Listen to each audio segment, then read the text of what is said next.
بسم الله الرحمن الرحيم وما كان المؤمنون لينفروا كافة فلولا نفر من كل فرقة منهم طائفة ليتفقهوا في الدين ولينذروا قومهم إذا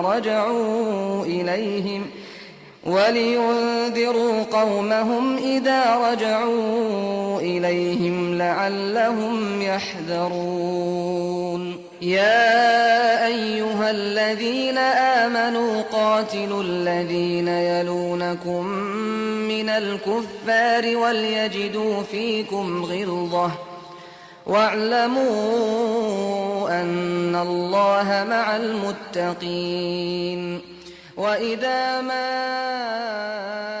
أنزلت அஸ்ஸலாமு அலைக்கும் வரஹ்மத்துல்லாஹி வபரகாத்துஹு. எல்லாம் அல்ல அல்லாஹுவின் நல்லடியார்களே, எல்லாம் அல்ல அல்லாஹு தாலா இந்த உலகத்தில் மனிதனை படைத்து இந்த மனிதனுக்காக வேண்டி மறுமை நாளையில் நல்லறங்கள் புரிந்தவர்களுக்கு சொர்க்கம் என்ற மாபெரும் ஒரு இன்பத்தையும், இறைவனுடைய கட்டளையை மீறி நடக்கக்கூடியவர்களுக்கு நரகம் என்ற மாபெரும் வேதனையையும் அல்லாஹு தாலா தயார் பண்ணி வைத்திருக்கிறார். இந்த மனிதன் மறுமை நாளையில் வெற்றியடைய வேண்டும், சரியான வழியில் அவன் செல்ல வேண்டும் என்பதற்காக அவ்வப்போது ஆதம் அலைஹிஸ்ஸலாம் அவர்களில் இருந்து நபிகள் பெருமானார் ஸல்லல்லாஹு அலைஹி வஸல்லம் அவர்கள் வரையிலேயும் அவ்வப்போது இறை தூதர்களை அல்லாஹ் உலகத்திற்கு அனுப்பி வைத்திருக்கிறார். அந்த இறை தூதர்கள் என்ன செய்வார்கள்? ஒவ்வொரு காலகட்டங்களிலேயும் மக்களிடத்தில் இருக்கக்கூடிய தவறுகளை சுட்டிக்காட்டி திருத்தி அவர்களிடத்தில் இருந்த தவறான நம்பிக்கையை போக்கி உண்மையான சரியான சத்திய கொள்கையை அந்த மக்களுக்கு போதித்து வந்திருக்கிறார்கள். அதனுடைய தொடர்ச்சியாகத்தான் நபிகள் பெருமானார் ஸல்லல்லாஹு அலைஹி வஸல்லம் அவர்கள் இறுதி தூதுவராக வருகை தந்திருக்கிறார்கள். எத்தனை இறை தூதர்கள் இந்த உலகத்திற்கு வருகை தந்தாலும் இந்த இறை தூதர்களுடைய போதனைகள், நல்ல செயல்கள், நல்ல காரியங்கள், இவைகளெல்லாம் ஒரு குறிப்பிட்ட காலம் வரையில் தான் இருக்கிறது. எப்படி ஒரு பேட்டரியில் சார்ஜ் ஏற்றினோம்னா ஒரு குறிப்பிட்ட நாளைக்கு இருக்குமோ, அதுக்கு பிறகு கொஞ்சம் டவுன் ஆகிருதோ, அதே மாதிரி இந்த மக்களுக்கு ஏற்றப்பட்ட அந்த ஓரிரை கொள்கை காலங்கள் உருண்டோட என்ன செய்கிறது என்றால் அப்படியே கொஞ்சம் குறைந்து குறைந்து குறைந்து அசத்திய கொள்கை, ஷைத்தானுடைய ஆதிக்கம் என்ன செய்வது கூடிவிடுகிறது. அதற்கு ரொம்பவும் உதாரணமாக, ரொம்ப அழகான ஒரு நெருக்கமான உதாரணமாக இஸ்லாத்தினுடைய மிக முக்கியமான தலங்களில் ஒன்றான காபத்துல்லாவை உங்களுக்கு உதாரணமாக சொல்லலாம். நபி இப்ராஹிம் அலைஹிஸ்ஸலாம் வரலாறு நீங்கள் எல்லாம் தெரிந்திருக்கிறீர்கள். அவர்கள்தான் சிலைகளை எல்லாம் உடைத்து ஓரிரை கொள்கையை இந்த மக்களுக்கு ரொம்ப அழகா அறிவுபூர்வமாக புரிய வைத்தவர்கள். மிகப்பெரிய ஒரு பகுத்தறிவாதி. இன்று சொல்வார்கள் பெரியாரை பகுத்தறிவாதி. அவரோட ஆயிரக்கணக்கான மடங்கு சிறந்த அறிவாலேயே அந்த மக்களுக்கு உணர்த்திய, எத்தனையோ ஆண்டுகளுக்கு முன்னால் வாழ்ந்த அந்த மக்களுக்கு புரிய வைத்தவர் நபி இப்ராஹிம் அலைஹிஸ்ஸலாம் அவர்கள். அவங்க கேட்ட கேள்விகளுக்கெல்லாம் அழகான முறையில் அறிவுபூர்வமாக சொன்னவர்கள். அவங்க தான் உடைத்திருக்கிறார்கள் என்பது தெரியும். ஓரிரை கொள்கையை மக்களுக்கு மத்தியில் சொன்னார்கள் என்று தெரியும். அதற்கு பிறகு கொஞ்ச காலங்கள் உருண்டோடியதற்கு பிறகு காபத்துல்லாவில் பார்த்தோம் என்றால் 360 சிலைகளை உள்ள வந்துருச்சு. இந்த காபத்துல்லா எப்படிப்பட்டது? நபி இப்ராஹிம் அலைஹிஸ்ஸலாம் அவர்கள்லாம் புனர்நிர்மாணம் செய்தார்கள். அவங்க தான் அல்லாஹ் ஒருவனை மட்டும் வணங்க வேண்டும் என்பதற்காக அவர்களும் அவருடைய மகன் இஸ்மாயில் அலைஹிஸ்ஸலாம் அவர்களும் கட்டிய அந்த ஓரிரை கொள்கையினுடைய சின்னமாக திகழ வேண்டிய, அல்லாஹ் ஒருவனை மட்டும் வணங்க வேண்டிய அந்த காபத்துல்லாவுக்குள்ளே 360 சிலை. சரி, சிலை தான் இருக்குன்னு பார்த்தா உள்ள இப்ராஹிம் நபி இஸ்மாயில் சிலையும் உள்ள கொண்டு போய் வச்சிருக்கான். நீங்க எவ்வளவு ஓரிரை கொள்கையில் அவ்வளவு உறுதியா இருந்தவர்கள் என்று நாம் பேசிய அந்த நபி இப்ராஹிம் அலைஹிஸ்ஸலாம் அவர்களையே சிலையாக கொண்டு போய் உள்ள கொண்டு போய் வைத்துட்டான். கேட்டா நான் இப்ராஹிம் நபியை பின்பற்றுவோம்னு சொல்லிக்கிட்டான். எங்கள் முன்னோர்கள் நபி இப்ராஹிம்னு சொல்லி கொண்டான். அவர்களுக்கு ரொம்ப பெருமையாக எங்களுடைய முன்னோராக நபி இப்ராஹிமையும் இஸ்மாயிலையும் அவர்கள் போற்றியவர்கள். அவருடைய கொள்கை அப்படியே குழி தோண்டி புதைத்த காரணத்தினால்தான் நபி ஸல்லல்லாஹு அலைஹி வஸல்லம் அவர்கள் இறுதி தூதுவராக வந்து அந்த மக்களுக்கு விளக்க வேண்டிய கடமை ஏற்பட்டது. அப்போ இந்த மாதிரி காலங்கள் உருண்டோட இறை தூதர்கள் வந்து ஒரு போதனையை செய்து அங்க மக்களிடத்தில் இந்த மாதிரி தவறான நம்பிக்கைகள் வரும் என்று சொன்னால், அப்ப இறை தூதருடைய காலங்கள் ரொம்ப காலம் போய்விட்டது என்று சொன்னால் எப்படிப்பட்ட காரியங்கள் உள்ளே நுழையும் என்பதை நீங்கள் சிந்தித்து பார்க்கணும். ரசூல் ஸல்லல்லாஹு அலைஹி வஸல்லம் அவர் தான் இறுதி தூதுவர்னால இதுக்கு பிறகு இறை தூதர்கள் யாரும் வரப்போவது இல்லை. அப்போ இங்கு நடக்கக்கூடிய மக்களிடத்தில் இருக்கக்கூடிய அந்த தவறுகளை, அவர்கிட்ட இருக்கக்கூடிய அந்த தவறான கொள்கைகளை சுட்டி காட்டக்கூடிய பணி யாருக்கு? ஒரு குறிப்பிட்ட நபர்களுக்கு மட்டுமல்ல, யாருக்கெல்லாம் இந்த சத்தியம் தெரிந்ததோ அவர்கள் பூரா இந்த இஸ்லாத்தினுடைய முக்கியமான பணியை அவர்கள் எடுத்துரைக்க வேண்டும் என்று அல்லாஹ்வின் தூதர் அவர்கள் ஹஜ்ஜத்துல் விதாவிலே இறுதி ஹஜ்ஜியின் போது ஒரு சின்ன வார்த்தையில் சொன்னார்கள், பல்லிகு அன்னி வலவ் ஆயா, என்னிடத்தில் இருந்து ஒரு ஆயத், ஒரு செய்தி கிடைத்தாலும் அதையும் எத்தி வைத்து விடுங்கள், அது எல்லாத்தையும் நீங்க சொல்லணும். பல்லிகு ஷாஹிதுல் காயிப, இங்கே ஆஜரானவர்கள் இங்கே எல்லாம் வராமல் இருப்பவர்களுக்கு போய் சொல்லட்டும் என்ற செய்தியும் நபி ஸல்லல்லாஹு அலைஹி வஸல்லம் அவர்கள் இந்த ஒட்டுமொத்த சமுதாயத்திற்கே சொல்கிறார்கள். நீங்க நபி மொழியிலிருந்து சரியான கருத்தை நீங்கள் பார்த்தீர்களானா அதை போய் நீங்க சொல்லணும். அதை இன்னும் சொன்னார்கள், இதுக்கு பின்னால் வரக்கூடிய காலங்கள் எப்படி எல்லாம் உருவாகும். பதா அல் இஸ்லாமு கரீபா, இந்த இஸ்லாம் நூதனமா புதுமையானதாக தோன்றியது. சயஊது கமா பதா, ஆரம்பத்தில் தோன்றியதை போன்று பின்னாலும் ஒரு நிலைமை ஏற்படும். ஆரம்ப காலத்தில் ரசூல் ஸல்லல்லாஹு அலைஹி வஸல்லம் அவர்கள் ஓரிரை கொள்கையை சொல்லும் போது புதுசா, என்னையா புதுசா இப்படி ஒரு கொள்கையை சொல்லுகிறார், ஓரிரை கொள்கையை சொன்னதுக்கு ஆச்சரியப்படுகிறான். அஜாலல்லாஹுல் ஆலிஹத்த இலாஹம் வாஹிதா இன்னஹாதா லஷைஉன் உஜாப், இவர் எல்லா கடவுளையும் ஒரு கடவுளாக ஆக்குறாரா, இது ஒரு ஆச்சரியமான விஷயமாக இருக்கிறேங்கிறான். ஆதம் நபியிலேருந்து சொல்லப்பட்ட கருத்து தான் அது, அல்லாஹ் ஒருவனை வணங்குங்கண்டு. இதை சொல்வதற்கு பெருசா அதிசயமா அவனுக்கு தெரிகிறது. நம்ம காலம் பாருங்க, தர்கா போகக்கூடாது, தர்காக்கே போகக்கூடாதுன்னு சொல்றான், அவுலியாக்களை திட்டுகிறான் என்று எப்படி ஆச்சரியமாக நம்மை பார்க்கிறார்களோ, முழுது ஓதக்கூடாது என்று சொன்னால் ஆச்சரியமாக அவர்கள் பார்க்கிறாங்களோ, அதே மாதிரி ரசூல் ஸல்லல்லாஹு அலைஹி வஸல்லம் சொல்கிறார்கள், உண்மையான கொள்கையை நீங்கள் எடுத்து சொல்லும் போது அந்த மக்கள் புதுமையாகவே என்ன செய்வாங்க பார்ப்பாங்க. அப்போ அந்த காலகட்டங்களில் நீங்கள் சத்தியத்தை எடுத்து சொல்லக்கூடிய இந்த பணியை உங்களில் இருக்கக்கூடிய ஒவ்வொருவரும் சொல்ல வேண்டும். இதில் எப்படிப்பட்ட இடையூறுகள் இந்த கொள்கைக்கு ஏற்படும்? வெளியிலிருந்தும் வரும். எந்த மாதிரி யூத கிறிஸ்தவர்கள், மாற்று மதத்தவர்கள் இந்த இஸ்லாத்தை அழிப்பதற்கு என்ன வழியோ அப்படி ஒரு குரூப் வந்துகிட்டு இருப்பான். இன்னொரு கூட்டத்தினர்கள் முஸ்லிம்கள் என்ற பெயர்களில் இருந்து கொண்டே என்ன செய்வார்கள், நமக்கு எதிராக நடந்து கொண்டு, இந்த கொள்கைக்கு எதிராக நடந்து கொண்டும் இருப்பார்கள். அப்போ இந்த ஓரிரைகள் உண்மையான அல்லாஹ் ஒருவனை மட்டும் வணங்க வேண்டும் என்ற அந்த கொள்கையை குளிதோண்டு புதைக்கக்கூடிய, அல்லாட்ட நீ கேட்கறதை விட அவுலியாக்கள்கிட்ட கேட்டால் என்ன செய்யணும், சீக்கிரம் கிடைச்சிரும். அவுலியாக்களுக்கு இறைவனுடைய பவர் இருக்கிறது, இறைவனுடைய கண் பார்வை எப்படி இருக்கிறோ அதே மாதிரி கண் பார்வை இருக்கிறது.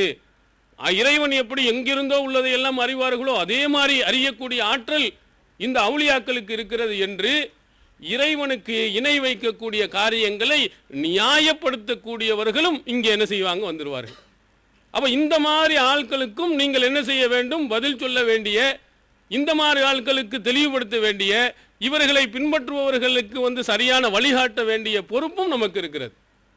ரசூல் ஸல்லல்லாஹு அலைஹி வஸல்லம் அவர்கள் சொன்னார்கள், பிற்காலத்தில் ஒரு மக்கள் வருவார்கள். சஹீஹ் புகாரியில் இடம்பெறுகிறது, இத்தஹதன் நாசு ரூசன் ஜுஹாலன், மக்கள் முட்டாள்களை தங்களுடைய தலைவர்களாக எடுத்துக்கொள்வார்கள். ஃபசுஇலு, அவர்கள்ட்ட போய் கேள்வியை கேட்பார்கள். அப்போ அவன் என்ன செய்வான், அஃப்தௌ பிகைரி இல்மின், எந்த அறிவும் இல்லாமல் அவன் ஃபத்வா கொடுப்பான். ஃபலல்லு வ அலல்லு, அவனும் வழிகட்டு அடுத்தவர்களையும் வழிகெடுத்து விடுவார்கள். கேள்வி, இவன் ஒரு கேள்வியை கேட்பான், ஆனால் இவன் அறிவுக்கு ஒவ்வாத, மார்க்கத்துக்கு இல்லாத, நபிகள் பெருமானார் சொல்லித்தராத புதிய விளக்கத்தை அவன் சொல்லி அவனும் வழிகெடுத்து அடுத்தவனையும் வழிகெடுப்பான்.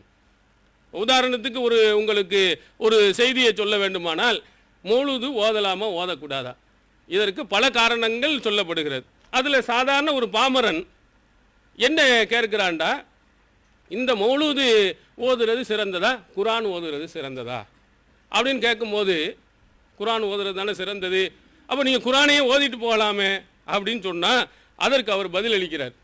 எப்படி, இந்த மாதிரி ஒரு பெரிய அறிவாளி என்று நினைத்து கொண்டு இந்த கேள்வியை கேட்கப்படும் போது அதற்கு அவர் என்ன பதில் அளிக்கிறாரு, குரான் ஓதுவது சிறந்ததா மௌலூது ஓதுவது சிறந்ததான்னு கேட்கும்போது, குரான் என்று சொல்லி குரான் பக்கம் மக்கள் போயிடக்கூடாதுங்கிறதுக்காண்டி அடுத்த கேள்வி கேட்குறாங்க, தினமணி பேப்பர் படிப்பது சிறந்ததா, குரான் படிப்பது சிறந்ததா? குரான் படிப்பது அப்போ பேப்பர் நீ படிக்காத. அவர் பதில், அதே மாதிரி பள்ளிக்கூடத்தை படிப்பது சிறந்ததா, குர்ஆன் படிப்பது சிறந்ததா? குர்ஆன் படிப்பது தான் சிறந்தது, அதனால என்ன ஸ்கூல் படிக்கக்கூடாது நீங்கள் சொல்லுவீங்களா? அதே மாதிரி தான் இது என்று சொல்லி போவரை இந்த மாதிரி விளக்கம் கொடுப்பவர்களை நீங்கள் பார்க்கலாம். இது ரெண்டும் ஒன்றா உங்களுக்கே புரிகிறது. இவன் சொல்ற அந்த உதாரணம் தவறு, இதுக்கு சம்பந்தம் இல்லை. நம்ம தினமணி பத்திரிகை படிப்பது இபாதத் என்று சொல்லலை, அதுக்கு நன்மை கிடைக்குன்னு சொன்னோமா? அதில் இருக்கக்கூடிய மன்மோகன் சிங்கும் சோனியா காந்தியும் சந்தித்து கொண்டார்கள். படித்தா ஒவ்வொரு எழுத்துக்கும் மன்மோகன் சிங் ஒரு 5 எழுத்துக்கு எல்லாம் 50 நன்மை தருவான்னு சொன்னானா? சொல்லலையே. அந்த இவன் என்ன சொல்றான், இது அந்த கஃபாருல் ஹத்தாயா வாதுனூபில் மூபிகாத் அப்படின்னு மௌலூது ஓதுனேன்டா உனக்கு பாவங்கள் மன்னிக்கப்படல நீ சொல்ற.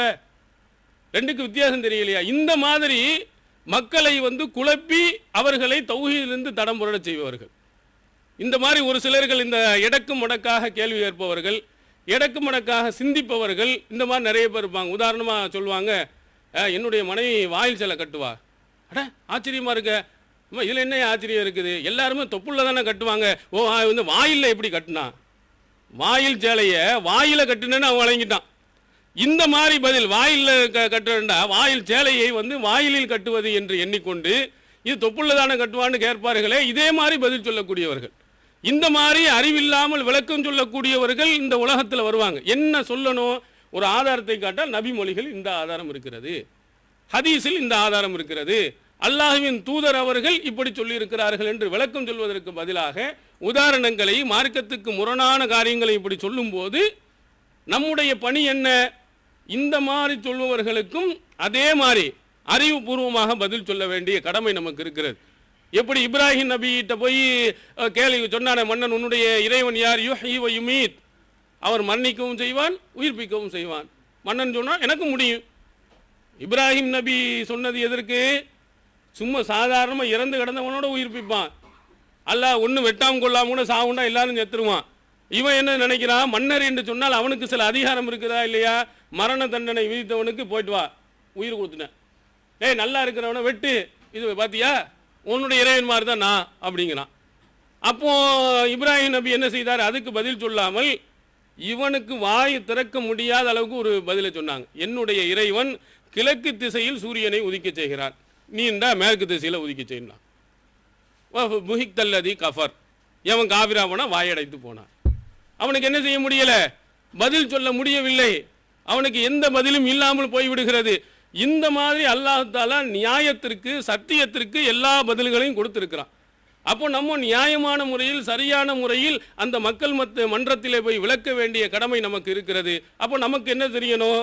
அவர் ஒரு ஹதீஸ் என்று சொன்னால், ஒரு குர்ஆன் வசனம் என்று சொன்னால் அது இருக்கிறதா இல்லையா, அதை படிக்கக்கூடிய ஆர்வமும் அதை தெரிந்திருக்கக்கூடிய ஆற்றலும் நமக்கு இருக்குமானால், அதை படிப்பதற்கு நாம் முயற்சி செய்வோமே ஆனால் நம்ம என்ன செய்யலாம்? ஒரு ஹதீஸ் இருக்குதா இல்லையா டக்குன்னு சொல்லிடலாம். அண்ணா மௌலூதுல என்ன பாடல் படித்துட்டு போவாங்க, இது குர்ஆனிலே உங்களுக்கு அகமது என்று உங்களுடைய பெயர் சூட்டப்பட்டு இருக்கிறது அப்படின்ட்டு என்ன ஓதினாராம்? அப்துல் முத்தலிப் ஓதினார்னு எழுதி வச்சிருக்கான். என்னடா இது? ரசூலுல்லாஹ் அப்துல் முத்தலிப் இருந்த காலத்தில் அவங்களுக்கெல்லாம் பிறகு ரசூலுல்லாஹி அலைஹி வஸல்லம் பிறந்து அதுக்கு பிறகு குர்ஆன் இறங்குனுச்சு, எப்படி அகமதுன்னு முகமதுன்னு அந்த பேர் எழுதப்பட்டிருக்குன்னு நம்ம கேள்வி கேட்கலாம். எப்போ? அந்த வரலாறு தெரியும் போது, அந்த சட்டங்கள் நமக்கு புரியும் பொழுது கேட்கலாம். ஆனால் நாம் என்ன செய்யறோம்? மார்க்கத்தினுடைய சட்டதிட்டங்களை நமக்கு பரவலாக ஒன்றும் தெரிவதில்லை. தமிழ்நாடு தௌஹீத் ஜமாஅத்தின் ஆதரவற்றோர் இல்லம் இறைவனுக்கு செய்ய வேண்டிய கடமைகளுக்கு அடுத்தபடியாக பெற்றோரை பேணுவது பற்றி இஸ்லாம் அதிகமாக வலியுறுத்துகிறது. பெற்றோரை பேணாதவர்கள் மறுமையில் வெற்றி பெற முடியாது என்று இஸ்லாம் அறிவுறுத்துகிறது. ஆயினும் இஸ்லாத்தின் இந்த கட்டளையை சில முஸ்லிம்கள் அலட்சியம் செய்து பெற்றோரை வீட்டை விட்டு விரட்டுகின்றனர், பெற்றோரை பிச்சைக்காரர்களாக மாற்றுகின்றனர். இந்த அவல நிலைக்கு பரிகாரம் காணும் வகையில் முதியோர் ஆதரவு இல்லத்தை தமிழ்நாடு தௌஹீத் ஜமாஅத் நடத்துகிறது. தாயன்புடன் உணவு, உடை, மருத்துவம் உள்ளிட்ட 24 மணி நேரமும் செவிலியருடன் கூடிய பராமரிப்பு மற்றும் தனி ஆம்புலன்ஸ் வசதி இவை அனைத்தும் முற்றிலும் இலவசமாக செய்து தரப்படுகிறது. அனாதைகளை அரவணைப்பவரும் நானும் சொர்க்கத்தில் இணைந்திருப்போம் என்ற நபிகள் நாயகம் ஸல்லல்லாஹு அலைஹி வஸல்லம் அவர்களின் அமுத மொழியை ஏற்று அனாதைகளை அரவணைக்கும் இல்லமும் தமிழ்நாடு தௌஹீத் ஜமாஅத் நடத்தி வருகிறது. இப்பணியை தொடர்ந்து செய்திட உங்கள் நன்கொடைகளையும் ஜகாத்தையும் தாராளமாக வாரி வழங்குமாறு கேட்டுக்கொள்கிறோம். உங்களது நன்கொடைகளை டிடியாகவோ செக்காகவோ மணி ஆர்டராகவோ அனுப்பலாம். டிடி அனுப்புபவர்கள் தமிழ்நாடு தௌஹீத் ஜமாஅத், வங்கி கணக்கு எண் 7882748827, இந்தியன் வங்கி, மண்ணடி கிளை என்ற பெயரில் எடுத்து அனுப்ப வேண்டிய முகவரி: தமிழ்நாடு தௌஹீத் ஜமாஅத், மாநில தலைமையகம், 30 அரண்மனைக்காரன் தெரு, மண்ணடி, சென்னை 1. உதாரணத்திற்கு இந்த அளவுக்குன்னு சொன்னா, புதுசா ஒரு ஆள் இஸ்லாத்துக்கு தள்ளிவிட்டாருன்னு சொன்னா, இஸ்லாத்தை பற்றி அவருக்கு சொல்லிக் கொடுக்கணும். ஓரிரை கொள்கை சொல்லிக் கொடுக்கணும். உடனே என்ன செய்வான்? இந்த அஜரத்தில் கூட்டிட்டு போ. தலைவருக்கு ஒன்று வழங்காது, செக்ரட்டரிக்கும் தெரியாது, பள்ளியாசலுக்கு உடனே நான் அஜரத்தில் கூட்டிட்டு போய் என்ன செய்ய, இந்த இஸ்லாத்தை பற்றி என்ன சொல்லணும், இஸ்லாத்துக்கு வருவதுக்கு என்ன சொல்லிக் கொடுக்கணும். சாதாரணமாக லா இலாஹ இல்லல்லாஹ் முஹம்மது ரசூலுல்லாஹ்ங்கிறத சொல்லி தெரியறது இல்லை. ஓரிரை கொள்கை என்ன என்று அவர்களுக்கு புரிய வைக்க தெரியல, உடனே அஜரத்தில் கூட்டிட்டு போ. அப்போ நமக்கு ஓரிரை கொள்கையை பற்றி நமக்கு தெரியல. அப்போ நாம் என்ன செய்ய வேண்டும்? இந்த மார்க்கத்தினுடைய கடமைகளை தெரிந்து கொள்வதற்கு நேரங்களை ஒதுக்கி படிக்க வேண்டும். அல்லாஹ் தஆலா எல்லாத்திற்கும் சிறந்த அறிவை கொடுத்திருக்கிறான், ஆற்றலை கொடுத்திருக்கிறான். அந்த ஆற்றலை பயன்படுத்தும் விதமாக நீங்கள் கொஞ்சம் நேரங்களை ஒதுக்கினீர்களே ஆனால், நபிமொழிகளை நீங்கள் படிப்பீர்கள் என்று சொன்னால், நீங்கள் கண்டிப்பாக என்ன செய்யலாம்? ஓரிரை கொள்கையில் சிறந்தவர்கள் ஆகலாம். ஆரம்ப காலகட்டத்தில் பிஜே அவர்கள்லாம் இருந்தாங்களா, சங்கரம் பந்தல்ல அங்கே ஓதி கொண்டிருக்கின்ற காலத்தில், அப்பமெல்லாம் என்ன கிடையாது, பெரிய இந்த சிறுக்கை எதிர்த்து கொண்டிருந்தோம். ஆனால் மதுகபையெல்லாம் எதிர்க்கப்படலை. நான்லாம் மாணவராக இருக்கும் பொழுது அங்கு அவர்களுக்கு நல்ல நினைவூட்டி உண்மையாக சிந்திக்க வைத்தவர்கள் யார் என்றால் சாதாரண பொதுமக்கள் தான். அரபு நாடுகளில் இருந்து வந்திருந்த சிராஜுத்தீன் என்ற ஒரு சகோதரர் தான் இந்த இதில் ஏன் நம்ம மதுகபை பின்பற்ற வேணும், ஏன் நபி வழியை பின்பற்றக்கூடாது, ஹதீஸில் இப்படி இருக்கும் பொழுது எதற்காக மதுகபில் நம்ம நிற்கணுண்டு அவர் நாளை இந்த கேள்விகளை கேட்கும் பொழுதுதான், ஆமாம் இது நியாயமான கேள்விதான் என்ற சிந்தனை எங்கே உருவாகிறது. யார் பெரிய ஆலிம் கேட்கல, ஒரு சாதாரண பொதுமக்களில் ஒருவர் கேட்கக்கூடிய கேள்வி, அவர்கள் ஆய்வில் இருக்கக்கூடிய அந்த சிந்தனை பெரிய அறிஞர்களை கூட தூண்டிவிட்டு நல்ல கருத்துக்கு கொண்டு சேர்த்திருக்கிறது. அதே மாதிரி உங்களில் இருக்கக்கூடிய ஒவ்வொருவருக்கும் அல்லாஹ் தஆலா நிறைய சிந்தனையை வைத்திருக்கிறான், பெரிய சிந்தனை ஆற்றலை கொடுத்திருக்கிறான். நீங்கள் கொஞ்சம் சிந்திப்பீர்களே ஆனால் மார்க்கத்தில் நீங்கள் விற்பனர்களாக வர முடியும். சொல்வார்கள், சில ஆட்களை பார்த்தோம்னா சாதாரண மனிதன்னு நீங்கள் நினைப்பீங்க, ஆனால் அவருடைய ஆற்றல் நமக்கு விளங்குறதில்லை. ஒரு வயசான ஆள் பஸ்ஸில் போயிருக்கிறார். பஸ்ஸில் என்ன செஞ்சுருக்கிறாரு, ஒரு 50 மாங்காவை வச்சுக்கிட்டு ஒரு சாக்கில் கட்டி கொண்டு போயிருக்கார். இந்த டிரைவருக்கு என்ன அட்டைப்பட்டியும் சாக்கையும் பார்த்துட்டு அவனுக்கு கிருக்குன்னு வந்துடும், உடனே லக்கேஜ் போட்டுருவான். ஏன்னா அட்டைப்பட்டியில் சின்னதாக இருந்தாலும் சரி, பெரிய சூட்கேஸில் பொருளை தூக்கிட்டு போனால் ஒன்றும் சொல்ல மாட்டான். அட்டைப்பட்டின்னு பார்த்துட்டா உடனே லக்கேஜ் போடணும், சாக்குன்னு பார்த்துட்டா உடனே இது போடணும்.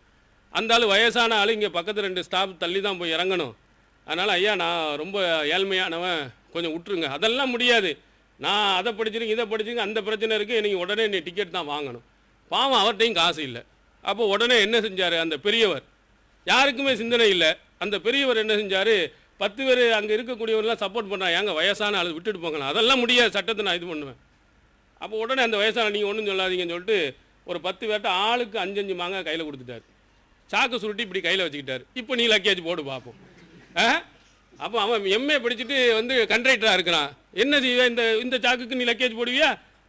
அப்போ இறங்கும் போது எல்லாத்தையும் சாக்கை விரிச்சாரு, போடு எல்லா மாங்காயும் அள்ளிட்டு கீழே இறங்கி போயிட்டார். இது நமக்கு சிந்தனை ஓடுமா? யார்ட்டையாவது 5 கொடு 10 கொடுன்னு வாங்கியிருப்போம். அவருக்கு வயசான ஆள் என்னமோ விவரம் தெரியாதுன்னு நம்ம நினச்சோம். அப்படி விவரமும் அல்லாஹ் கொடுத்துருக்கிறான். சில ஆளுக்களை படிக்காத மேதைகள் இந்த உலகத்தில் எவ்வளோ பேர் இருக்கிறாங்க. அதை நம்ம பயன்படுத்தினோமே ஆனால், மார்க்க விஷயத்தில் இதை நீங்கள் திருப்பினீர்கள் என்று சொன்னால், நீங்கள் மார்க்கத்திற்கு நல்ல உதவி செய்யக்கூடியவர்களாக, மார்க்க சட்டங்களை அடுத்தவங்களுக்கு சொல்லிக் கொடுக்கக்கூடியவர்களாக நீங்கள் மாற முடியும். அது கொஞ்சம் நேரம் ஒதுக்க வேண்டும். நபி ஸல்லல்லாஹு அலைஹி வஸல்லம் காலங்களில் பாருங்கள், இந்த சல்லு கமார ஐத்து முனி உசல்லி அப்படின்னு ஒரு ஹதீஸை நீங்கள் படித்திருப்பீங்க. தொழுகை புத்தகங்கள்லாம் அடிப்படையாக தொழுகையினுடைய ஒட்டுமொத்த சட்டங்களுக்கு ரொம்ப ஆழமான அழுத்தமான ஒரு செய்தி. அது என்னை எவ்வாறு தொழக்கண்டீர்களோ அவ்வாறு நீங்கள் தொழுங்கள், இது அந்த ஹதீஸினுடைய வாசகம். இது மாலிக் பின் ஹுவைரிஸ் ரலியல்லாஹு அவர்கள் தான் அறிவிக்கிறாங்க. இந்த செய்தி எப்படி கிடைக்கிறது? அவர்கள் என்ன செய்கிறாருங்க, நஹ்னு ஷபபத்துன், நாங்கள் இளைஞர் கூட்டத்தினர்களாக இருந்தோம், எங்களுடைய வயசில் ஏறத்தால் நெருக்கமாக இருந்துச்சு. அக்மம்னா இந்தஹு இஸ்ரீன யௌமும் அல்லைலா, நாங்கள் ரசூல் ஸல்லல்லாஹு அலைஹி வஸல்லம் அவர்கிட்ட 20 நாட்கள் போய் தங்கியிருந்தோம். ஒரு நாள் 2 நாள் இல்லை, மொத்தம் 20 நாட்கள் போய் தங்கியிருந்து மார்க்க சட்டங்களை பூரா படிக்கிறாங்க. எதுக்கு? அவர்களுடைய பகுதி வேற பகுதி, அல்லாஹ்வின் தூதர் அவர்களிடத்த சட்டங்களை எல்லாம் படிக்க வேண்டும் என்பதற்காக அங்கே வந்து மொத்தம் 20 நாட்கள் அந்த இளைஞர் பட்டாளத்தினர்கள் அங்கே வந்து தங்குகிறார்கள். தங்கி மார்க்க சட்டங்களை படிக்கிறார்கள். படிக்கும்போது ரசூல் ஸல்லல்லாஹு அலைஹி வஸல்லம் அவர்கள் சொல்கிறார்கள், நீங்க இர்ஜிஉ இலா அஹ்லீக்கும், உங்க குடும்பத்தினர்களிடத்துல நீங்க இருக்க பகுதிகளில் நீங்க போய் போங்க. வ அல்லிமூஹும், இந்த என்கிட்ட கற்றுக்கொண்டதை எல்லாம் அவங்களுக்கும் கற்றுக் கொடுங்க. வ முருஹும், அவர்களுக்கும் ஏவுங்கள். எதையெல்லாம் செய்ய வேண்டும் நான் சொல்லி தந்தனோ அதையெல்லாம் நீங்கள் சொல்லுங்கள் அப்படின்னு சொன்னபோது தான் ரசூல் ஸல்லல்லாஹு அலைஹி வஸல்லம் சொன்ன அந்த ஒரு செய்தியை நமக்கு சொல்லுகிறார். என்னை எவ்வாறு தொழக் கண்டீர்களோ அவ்வாறு நீங்கள் தொழுங்கள். எத்தனை நாள் நம்ம இதில் பாருங்க, இந்த மாதிரி பயான்கள் இருந்தால் கூட ஒரு 10 நிமிஷம் 20 நிமிடம் கூட இருப்பதற்கு நம்மளால் என்ன செய்யல முடியலை. கொஞ்சம் நெளிகிறோம், நம்ம கொஞ்சம் நேரம் 10 நிமிஷம் கூட ஆகிட்டு அப்படியே மெதுவாக ஒரு ஆளாக 2 பேராக நழுவும் போது நம்மளும் என்ன செய்ய வேண்டிய கொஞ்சம் நழுவி முடிக்க வேண்டியிருக்கு. இதுக்கு நம்ம மார்க்க விஷயங்கள், ஆனால் இதே மாதிரி நாடகங்கள் பார்க்குறதுல, சினிமாக்கள் பார்க்குறதுல, மற்ற விஷயங்கள் நம்ம நேரங்கள் கூடுதலாக ஒதுக்குறோம். அதே மாதிரி அந்த அளவுக்கு இன்ட்ரெஸ்ட்டில் ஒரு 10% நீங்கள் இந்த பக்கம் ஒதுக்குனீங்கன்னு சொன்னால், இந்த செய்திகளை நீங்கள் படிப்பீர்களேயானால் நீங்கள் பெரிய நிபுணர்களாக நபிமொழிகளில் வரலாம். ரசூல் ஸல்லல்லாஹுடைய காலங்களில் அவர்கள்ட்ட இருந்த இதே மாதிரி பல நபித்தோழர்கள், அதுவும் குறிப்பாக அன்சாரிகள் அங்கே போயாச்சு. ரசூல் ஸல்லல்லாஹு அலைஹி வஸல்லம் மதீனாவுக்கு போகும்போது அங்கே இருந்தவர்கள் எல்லாம் படிக்கிறாங்க, ரசூல் ஸல்லல்லாஹு அலைஹி வஸல்லம் விளங்குறாங்க. அப்போ வந்து என்ன செய்கிறார், கூட்டத்தினர்கள், அவர் உலர் போன்ற கூட்டத்தினர்கள் வந்து எங்களுக்கு குர்ஆனையும் நபிமொழியையும் கற்றுத்தரத்துக்கு ஒரு ஆளை அனுப்புங்க. அல்லிமூனன்னா அல் குர்ஆன வ சுன்னா, குர்ஆனையும் எங்களை நாங்கள் படிச்சுக்கிறோம், உங்களுடைய வழிமுறைகளையும் எங்களுக்கு தெரிஞ்சு கொள்ளணும், எங்களுக்கு இபாசனா ரிஜாலன், அதுக்கு சில ஆட்களை எங்களை அனுப்பி வைங்க. அப்போ ரசூல் ஸல்லல்லாஹு அலைஹி வஸல்லம் அவர்கள் 70 அன்சாரி இளைஞர்களை அனுப்பி வச்சாங்க. எதை சொல்லிக் கொடுக்க? குர்ஆனுடைய சட்டங்களை சொல்லிக் கொடுக்க, நபியினுடைய வழிமுறைகளை சொல்லிக் கொடுக்க. நம்ம மொத்தத்தில் இப்போ எடுத்தோம்னா ஒரு ஆள் கூட நம்ம தேர மாட்டோம். அங்கே என்ன செய்கிற ரசூல் ஸல்லல்லாஹு அலைஹி வஸல்லம் டக்குன்னு 70 நபர்களை புதிதாக நாங்கள் வந்திருக்கோம், எங்களுக்கு மார்க்கம் தெரியாதுன்னு 70 நபர்களை ரசூல் ஸல்லல்லாஹு அலைஹி வஸல்லம் அவர்கள் அனுப்புனாங்க. இவர்களுடைய பாடம் கற்கும் முறை என்ன? சஹீஹ் முஸ்லிமில் நாம் பார்க்கிறோம். ரொம்ப அற்புதமான இளைஞர்கள், தங்களுடைய நேரங்களை வீணாக்காமல் அழகாக திட்டமிட்டு நபிமொழிகளை படித்து வந்தவர்கள். என்ன செய்வார்கள்? ரசூல் ஸல்லல்லாஹு அலைஹி வஸல்லம் அவங்கள்ட்ட உட்காந்துருப்பாங்க, ஹதீஸ் எல்லாம் படிப்பாங்க. உடனே மாலை நேரமானவன உடனே மதீனாவினுடைய கடைசிக்கு போயிடுவாங்க. மதீனாவில் யார் எந்த அந்த பிரச்சனை சஞ்சலம் எதுவுமே இல்லாமல் இல்லை இடங்களில் போய் அங்கே போய் உட்கார்ந்து இருப்பாங்க. நம்மளும் கூட என்ன செய்கிறாங்க, நீங்கள் வெளியூரில் இருந்தீங்கன்னா ஒரு குறிப்பிட்ட டூர் போவோம்னு சொல்லிட்டு மொத்தமாக டோட்டலாக அள்ளிட்டு போயிடுவாங்க. போயிட்டு தண்ணி அடிப்பது என்ன, சீட்டு விளையாடுறது என்ன, எல்லா கூத்தும் என்ன செய்ய நடக்கும். அந்த மாதிரி போகிற ஆட்களும் உண்டு. ஆனால் இவர்கள் போகிறது வந்து யாரும் பார்க்கக்கூடாதுன்னு இல்லை, கரெக்டாக படித்தது நல்லா கவனத்தில் கொண்டு வரணுங்கிறதுக்காண்டி அவர்கள் போய் அவர்களுக்கு மத்தியில் இந்த ரசூல் ஸல்லல்லாஹு அலைஹி வஸல்லம் அவருடைய காலத்தில் அவர்கள் கேட்ட அந்த செய்திகளை பரிமாறிக்கொள்வார்கள்.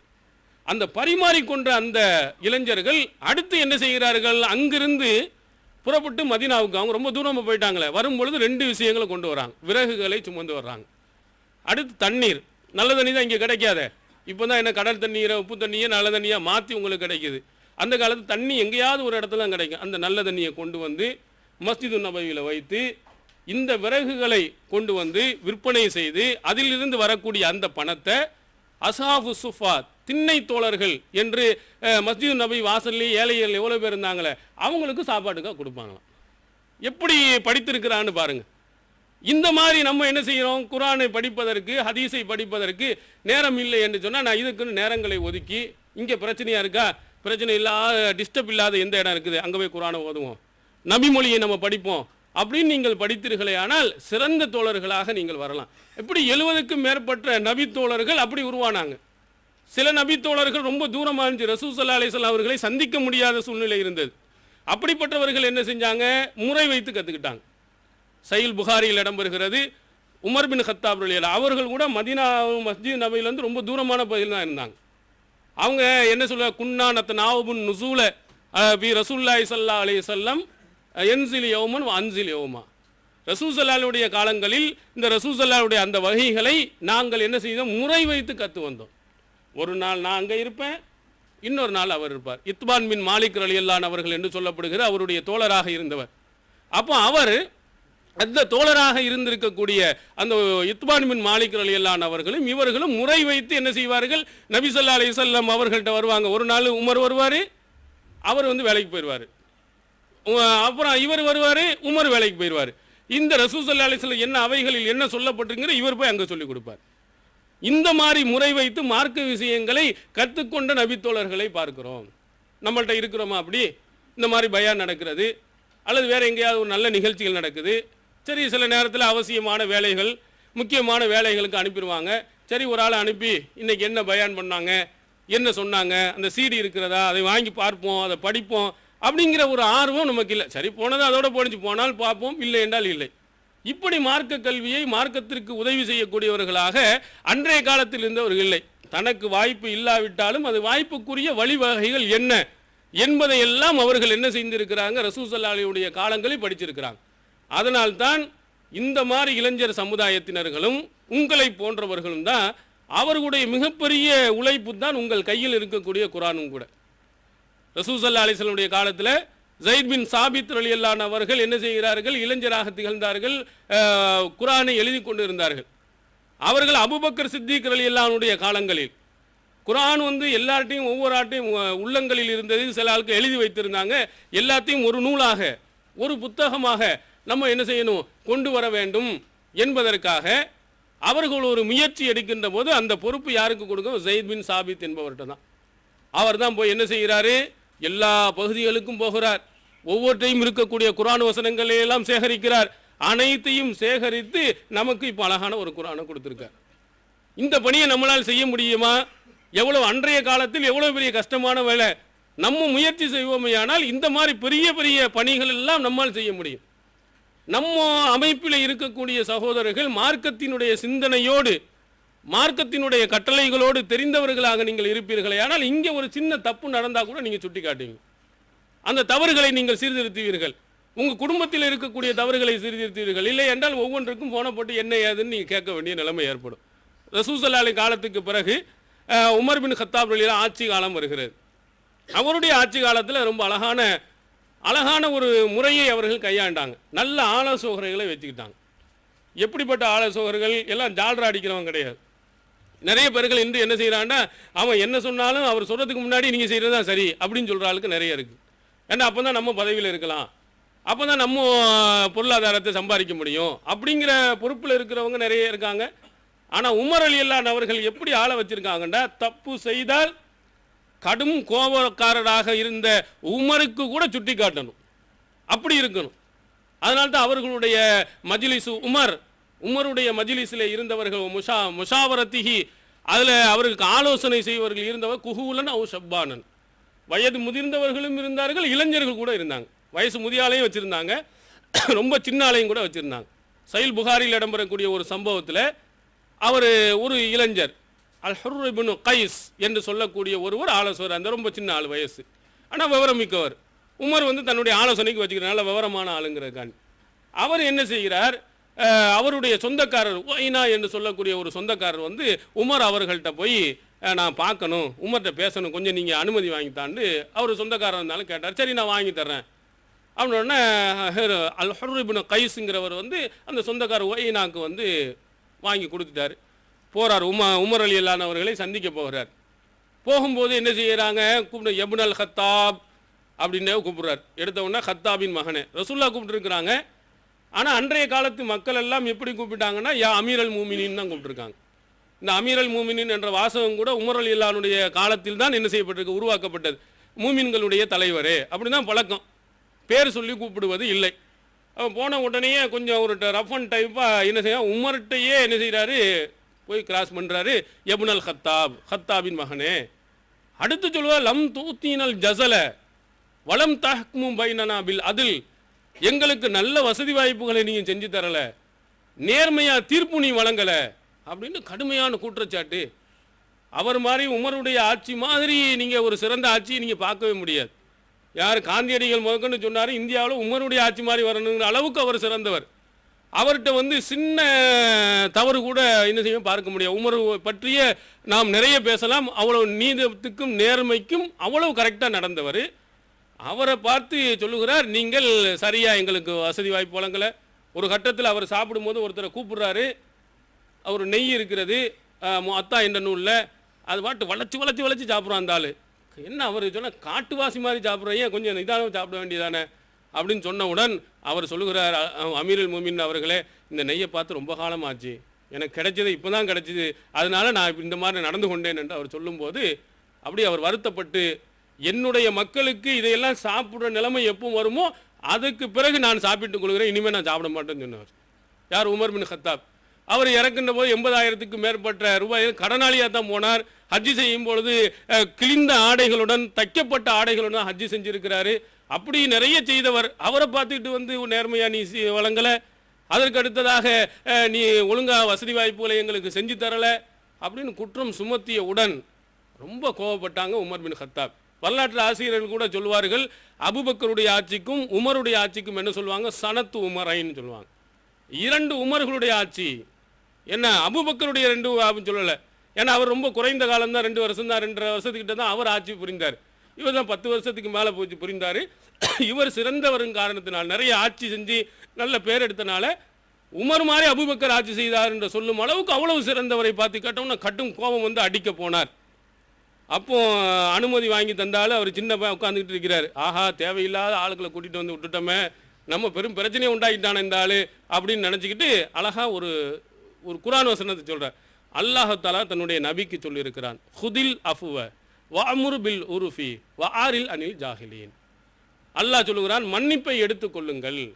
ஹுதில் அஃபுவ, மன்னிப்பை எடுத்துக்கொள்ளுங்கள், நல்லதை ஏவுங்கள், முட்டாள்களை புறக்கணித்து விடுங்கள். இது அல்லாஹ் தன்னுடைய தூதருக்கு சொல்லியிருக்கிறான் அப்படின்னு மட்டும் சொல்லிட்டார். என்ன இந்த வாசகத்திலேருந்து உணர்த்துகிறாரு? இந்த மாதிரி விவரம் கட்ட ஆளுக்களை நீங்கள் பெருசுப்படுத்தாதீங்க, இவர்களை எல்லாம் மன்னித்து விடுங்கள். அல்லாஹ்வின் தூதருக்கு அல்லாஹ் இப்படி சொல்லியிருக்கிறான். என்னது? அப்போ நம்ம எம்மாத்திரங்கிற கருத்தை சொன்னவுடன் அவன் உடனே வக்காஃபன் இந்த கிதாபில்லா, அல்லாஹ்வுடைய வேதத்துக்கு முன்னால் அப்படி பெட்டி பாம்பாக அடங்கி போனார். யார்? உமர் பின் கத்தாப். அவர் சொன்ன உடனே அடி பிடிச்சாருன்னா கழுத்தை சீவி இருப்பார் அவர். அந்த மாதிரி ஆள். அவ்வளவு கோபக்காரராக இருந்தால் ஒரு குர்ஆன் வசனத்தை போய் அப்படி சொன்னவுடன் அவருடைய கோபம் எங்கேயோ போச்சு, உடனே அமைதியாயிட்டார். புகாரியில் இந்த செய்தியை பார்க்கிறோம். இவங்களுக்கு இந்த மாதிரி ஒரு நல்ல அறிவுரைகளை சொல்வதற்கு இந்த மாதிரி இளைஞர்கள், சிறுவர்கள், வயதில் சிறியவர்களாக இருந்தவர்கள், நபிமொழிகளை படித்தவர்கள், குர்ஆனை படித்தவர்கள் இருந்த காரணத்தினால் அவர்களுக்கு நல்ல ஆலோசனை சொல்ல முடிந்தது. அதே மாதிரி நம்முடைய அமைப்பு நல்ல முறையில் இருக்க வேண்டும் என்று சொன்னால் நாமெல்லாம் நபிமொழிகளை தெரிந்தவர்களாக இருக்கணும். இந்த இஸ்லாத்தினுடைய வளர்ச்சிக்கு நம்ம உதவ வேண்டுமானால் மார்க்கத்தை நம்மளும் என்ன எதை கேட்டாலும் சமீனா அத்தானா கேட்டோம் கட்டுப்பட்டோன்னு இருக்காமல் நபிமொழிகளை படித்து நபிமொழிகளை புரிந்து நம்ம விளங்குவர்களாக இருக்கணும். இப்போ ஃபித்ரான்னு வருகிறது. ஃபித்ரா என்னமோ தர சொன்னாங்க. என்ன ஃபித்ரா தர சொன்னாங்க? ஏன் தர சொன்னார்கள்? எந்த நபிமொழி இருக்கிறது? பாருன்னா அந்த பேப்பர் பூரா என்ன செய்யும்? அடிக்க இங்கே ஓரமாக வச்சிருக்கக்கூடாது. இப்போ திரும்ப முடிஞ்ச உடனே ஃபித்ராவை பற்றி கேள்வி கேட்டோம்னா என்ன செய்யும்? ஆமாம், இன்னும் வாங்கினேன் ஆனால் படிக்கலை அப்படின்னு பாதி பேருக்கு மேலே சொல்லுவோம். ஃபித்ராவை பற்றி எல்லாமே ஹதீஸ்களும் சொல்லப்பட்டிருக்கு. இப்போ ஃபித்ராவை பற்றி ஒரு செய்தியை நம்ம கேட்டோம்னா கூட அதை கூட நம்ம என்ன செய்யலை, ஃபித்ரா கேட்டாங்க, என்னப்பா 20 திர்ஹமா வாங்கிட்டு போ, 99 ஒன்றும் தொந்தரவு பண்ணாத அப்படின்னு சொல்லி போட்டுருவோம். அப்போ நம்ம அதில் தெரிஞ்சிருக்கணும், ஏன் இவங்க கொடுக்கணும், இவங்க கேட்டாங்கன்னா கொடுக்கணுமா, இவங்க கேட்டாங்கன்னா பணத்தை கொடுக்கணும், நம்ம என்ன விதியா? அல்லாஹ் சொன்னால் அவன் தூதர் சொன்னால் கொடுக்கணும். ஏன் சொன்னாங்க? எதற்கு சொல்லி இருக்கிறார்கள்? அதுக்கு என்ன ஆதாரம் இருக்கிறது, என்ன காரணம் இருக்கிறதுன்னு படித்து பார்த்து நபிமொழிகள் இருக்கா தெரிஞ்சது அப்படின்னு நம்ம கொடுக்க வேண்டுமே தவிர நம்ம அமைப்பில் சொன்னாங்கிறதுக்காண்டி போகக்கூடாது. அப்போ நம்ம நபிமொழிகளை நல்ல முறையில் படித்து அறிந்து நம்ம இருப்போம். ஆனால் நம்மளும் கரெக்டாக இருப்போம், நம்முடைய குடும்பத்தினர்கள், நம்ம சார்ந்திருக்கக்கூடிய கொள்கையில் இருப்பவர்கள், இவர்களை எல்லாம் நாம் சீர்திருத்துவதற்கும் அமைப்பாக இருக்கும். அதனால் நம்ம இஸ்லாத்தில் நாம் செய்ய வேண்டிய மிக முக்கியமான பணிகளில் நாம் நபிமொழிகளை என்ன செய்யணும்? நன்றாக படித்துணர்ந்து அதை அடுத்தவர்களுக்கு சொல்லக்கூடிய ஒரு வாய்ப்பை என்ன செய்யணும்? ஏற்படுத்தும். நம்ம தெரிந்து கொள்ளணும். அதில் ரசூலுல்லாஹி ஸல்லல்லாஹு அலைஹி வஸல்லம் அவர்கள் அதுக்கு அடுத்து என்ன செய்கிறாங்க? நம்ம பார்த்த அந்த செய்திகளை அடுத்தவர்களுக்கு எடுத்து சொல்வதில், தீமைகளை பார்த்து கொதித்தெழுவதில், அதில் நாம் முன்னோடிகளாக இருக்க வேண்டும். இது நம்ம இங்கே நம்ம பார்த்து கொண்டு இருக்கிறோம். நம்ம இங்கே வந்து நிறைய செய்திகளை தெரிந்து கொண்டு இருக்கோம். நம்ம ஊருக்கு என்ன செஞ்சுருக்கோம்? ஒவ்வொருவரும் என்ன செய்யணும்? நம்ம சிந்தித்து பார்க்கணும். ஒவ்வொரு ஊரிலையும் நம்முடைய கிளைகள் இருக்கிறதா? அங்கே நபிமொழிகள் வந்து சொல்லப்பட்டு இருக்கிறதா? அங்கே தர்கா வழிபாடுகள் எதிர்க்கப்பட்டு இருக்கிறதா? மக்களுக்கு புரிய வைத்திருக்கிறோமா என்பதை நீங்கள் சிந்தித்து பார்க்கணும். உங்களுக்கு ஒரு செய்தி தெரிஞ்சிச்சுன்னு சொன்னால் அதை எடுத்து சொல்ல வேண்டிய கடமை உங்களுக்கு இருக்குன்னா, அதில் முக்கியமாக நம்ம குடும்பத்தினர், அதுக்கடுத்து நம்ம பக்கத்தில் இருக்கக்கூடிய ஊர், நாம் ஆளக்கூடிய ஊர், இவங்களுக்கெல்லாம் சொல்ல வேண்டிய கடமை இருக்கிறது. சிலர்கள் என்ன செய்கிறார்கள், அப்படி செய்யக்கூடிய சகோதரர்கள் ரொம்ப வேகமாக போய் அங்கே ஊரில் போய் பொது மீட்டிங்கள் போட்டு அங்கே வந்து பொதுமக்கள்கிட்ட விழிப்புணர்வை ஏற்படுத்தக்கூடிய சகோதரர் இருக்கிறாங்க. சில ஆளுக்கு போனதும் அதோட வருவதும் அப்படி இருந்தவரும் இருக்கிறாங்க. அப்படி இருக்கக்கூடாது. ரசூல் ஸல்லல்லாஹு அலைஹி வஸல்லம் தீமையை நீங்கள் காண்பீர்களே ஆனால் அவங்க சொன்னது பார்த்த கண்ணால் பார்த்தீங்கன்னு சொன்னால் அதை கையால் தடுங்க, இல்லை என்றால் நாவால் தடுங்கள், அல்லது மனதாலாவது நீங்கள் என்ன செய்யுங்கள், வெறுத்து ஒதுங்கி கொள்ளுங்கள். இதுதான் ஈமானின் கடைசி என்று சொன்னாங்க. அப்போ நம்ம ஊர்களில் போனோம்னா எல்லா ஊர்கள்லையும் தர்கா இல்லாத ஊரே கிடையாது. இதில் மாற்று மதத்தெலாம் சொல்லுவான் கோயில் இல்லாத ஊரில் குடியிருக்காதான்னு சொல்லுவான். நம்ம ஆளுக்கு தர்கா இல்லாத ஊரில் குடியிருக்கக்கூடாதுன்னு சொல்லிட்டு ஆங்காங்கே தர்காக்கள் உருவாக்கியிருக்கு. இது இஸ்லாத்துக்கு எவ்வளோ எதிரானது, எவ்வளோ பயங்கரமானது. இதை நம்ம திருத்துவதற்கு எதிர்ப்பதற்கு நம்ம என்ன செஞ்சிருக்கிறோம்? நம்முடைய குடும்பத்தினர்களுக்கும் சரி, நம்ம ஊரில் இருக்கக்கூடியவர்களும் சரி, அவர்களை திருத்துவதற்கு நம்முடைய வழிமுறைகளை என்ன கையாண்டு இருக்கிறோம்? இதை நீங்கள் சிந்தித்து பார்க்கணும். நம்ம தெரிந்த விஷயங்களை ஏன் நாம் அங்கே சொல்லலன்னு அல்லாஹ் கேட்கும்போது நம்மளால் பதில் சொல்ல முடியுமா என்பதை நீங்கள் சிந்தித்து பார்க்கணும். அதனால இந்த தீமைகள் நம்முடைய ஊர்களில் நடக்குமானால் அதை தடுப்பதற்கு ஊருக்கு போவதற்கு முன்னதாகவே அல்லது ஊரில் போன பிறகு நீங்கள் என்ன செய்யணும், முயற்சிகளை செய்யணும். சில ஆளுக்கு போனோம், அங்கே கிளையில் சொன்னால் ஒழுங்காக செய்யலை, மாவட்டத்தில் ஒன்றும் சொல்லலை, மாநிலத்தில் சொன்ன அப்படி இருக்கக்கூடாது. சொன்னாலும் வருவதற்கு என்னவெல்லாம் வழி இருக்கோ அத்தனையும் முயற்சி செய்து காட்டணும். நீங்கள் யார்கிட்டையாலும் ஒவ்வொரு இவர் இல்லையானால் இன்னொருவர், இன்னொரு இல்லைன்னா இன்னொருவர், அல்லது உங்களால் முடிந்த அளவுக்காவது நீங்கள் தாவா பணியை அங்கே செய்து அந்த மக்களிடத்தில் வந்து விழிப்புணர்வை நீங்கள் ஏற்படுத்தணும். யார் மேலேயாவது நீங்கள் ஒரு காரணத்தை சாட்டிவிட்டு சாக்கு போக்கை சொல்லிவிட்டு நம்ம வந்து விடக்கூடாது. ஏன்னா நம்முடைய சகோதரர்கள் மறுமையில் வெற்றியடைய வேண்டுமானால் நாம் தான் என்ன செய்ய வேண்டும், அந்த மக்களுக்கு விழிப்புணர்வை நம்ம ஏற்படுத்தணும். நம்முடைய ஊர்களில் எவ்வளவு விதமான அனாச்சாரங்கள் நடக்கிறது, அந்த அனாச்சாரங்களை எல்லாம் தடுப்பதற்குரிய எல்லா வழிவகைகளையும் நீங்கள் செய்யணும். அதில் குறிப்பாக பெரிய தீமைகளாக தர்கா வழிபாடுகளை போன்று வரதட்சணை நடந்து கொண்டு இருக்கிறது. இந்த வரதட்சணைக்கு எதிராக நம்முடைய சமுதாயத்தில் என்ன விழிப்புணர்வை நம்ம ஏற்படுத்தணும்? நம்ம என்ன செய்திருக்கிறோம்? நம்முடைய திருமணத்தை எப்படி நாம் அமைத்திருக்கிறோம்? நம்ம குடும்பத்தினுடைய திருமணத்தை எப்படி அமைத்திருக்கிறோம்? நபிமொழி திருமணங்கள் எப்படி நம்ம அமைச்சிருக்கிறோம்? அதற்காக என்ன முயற்சிகளை எடுத்திருக்கிறோம் என்பதை நீங்கள் சிந்தித்து பார்க்கணும். நிறைய இடங்களில் வரதட்சணை இல்லை, நம்முடைய சமுதாயத்தில் ஒழுக்கக்கேடுகள் வந்து அதிகரிப்பதற்கு இதுவும் ஒரு காரணமாக அமைஞ்சிருக்கு. ஒழுக்கக்கேடு நீங்கள் எத்தனையோ பேர்களை பார்த்தா மாற்று மதத்தவர்களோடு, நம்ம முஸ்லீம்களோடு போன ஒரு காலம் மாறி மாற்று மதத்தவர்களோடு போகக்கூடிய ஒரு மோசமான ஒரு சூழ்நிலை உருவாச்சு. இதுக்கு ஒரு அறிஞன் சொல்லுவான், எந்த ஊரில் எந்த நாட்டில் இந்த திருமணம் வந்து கஷ்டமாகிறதோ அங்கே விபச்சாரம் அதிகமாயிருந்து. இது ஒரு அழகான சரியான ஒரு கருத்து. நீங்கள் வந்து அந்த பெண்ணு பார்க்குறா, பல லட்சம் கொடுக்க வேண்டி இருக்குது, பல ஆயிரங்கள் கொடுக்க வேண்டி இருக்குது, எவ்வளோ சொத்து சுகங்களை இழக்க வேண்டி இருக்கிறது. திருமணம் என்று சொன்னால் அவ்வளோ இருக்குது. எப்படி 4 பொம்பளை பிள்ளைய பெற்று வச்சிருக்காரு, நமக்கு என்னைக்கா கல்யாணம் முடிக்க அப்படின்னு சொல்லிட்டு தெருவில் டீ கடைக்காரனை, அங்கே தெருவில் போகிறவனை, அவனை காதல் என்ற பெயரில் காதலிச்சு போய் தன்னுடைய ஈமானையும் இழந்து கற்பையும் இழந்து கடைசியில் பிள்ளையை கொடுத்துட்டு அவன் மட்டும் ஓடி போயிடும். அந்த திட்டங்களை தீட்டிக் கொண்டு நம்முடைய எதிரிலே இருக்கக்கூடிய மாற்று மதத்தில் இருக்கக்கூடிய அந்த தீவிரவாத அமைப்புகள் எல்லாம் முஸ்லீம்களை கெடுப்பதற்குண்டே இந்த மாதிரி குரூப் அலைஞ்சிட்டு இருக்கலாம். அப்போ அதையெல்லாம் நம்ம சரி செய்ய வேண்டுமானால், ஒழுக்கங்களை சரியான முறையில் கொண்டு வர வேண்டுமானால் இந்த திருமணம் சரியான முறையில் அமையணும். அதுக்கு வரதட்சணை இல்லாத திருமணங்களை நீங்கள் செய்து காட்டணும். இப்போ என்னாச்சு, வரதட்சணை இல்லைன்ற பெயர்களில் வேறு வித மறைமுகமான வரதட்சணை ஆயிருக்கு. பெண்ணை பார்க்க ரசூல் ஸல்லல்லாஹு அலைஹி வஸல்லம் சொன்னது என்ன, ஃபல்ஃபர் பி ஸாத்தி தீன், மார்க்கப்பற்றுள்ள பெண்ணை நீ தேர்ந்தெடுத்துக்கொள்னு சொன்னாங்க. அதுதான் அடிப்படை இருக்கணும். அதுக்கு அடுத்ததெல்லாம் மற்றது தான். ஆனால் என்ன செய்கிறார்கள், அங்கே திருமணம் முடிக்க போகிற வரதட்சணையாக எதுவும் வேணாம், என்ன நகையா என்ன செஞ்சு எதிர்பார்க்கிறது, கட்டில் பீரலாக என்ன செய்கிறது நிறைய வாங்கிக்கிறது, அல்லது என்ன செய்கிறார்கள், நாங்கள் ஒன்றுமே கேட்கல அப்படின்னு சொல்லிட்டு பணக்கார வீடு எங்கே இருக்குன்னு பார்த்து இந்த பணத்துக்காக வேண்டிய அந்த பெண்ணை திருமணம் முடிப்பது. அப்போ மார்க்கம் வந்து இந்த பணமும் செல்வத்தையும் நமக்கு குறிக்கோள் வைத்து திருமணம் முடிக்க சொல்லுதா? அப்படின்னா ஏழை எளியவர்களாக இருக்கக்கூடிய பெண்ணின் நிலைமை என்ன? நீங்கள் கொஞ்சம் சிந்தித்து பார்க்க வேண்டும். நாம் இந்த வரதட்சணையை ஒழிக்க வேண்டுமானால், நம்முடைய சமூகத்தில் உள்ள இந்த ஒழுக்கக்கேடுகளை போக்க வேண்டுமானால், வரதட்சணை இல்லாத நபி வழி திருமணங்கள் எளிமையான திருமணங்களாக இருக்கணும். என்ன அடிக்கிறான் பத்திரிகையை அடித்து நீங்கள் பார்த்தீங்கன்னு சொன்னால் அவ்வளோ பெரிய ஒரு 20 ரூபாய் 25 ரூபாய் ஒரு பத்திரிகை, 100 ரூபாய் அளவுக்கு அவனுடைய வசதிக்கு தகுந்த மாதிரி.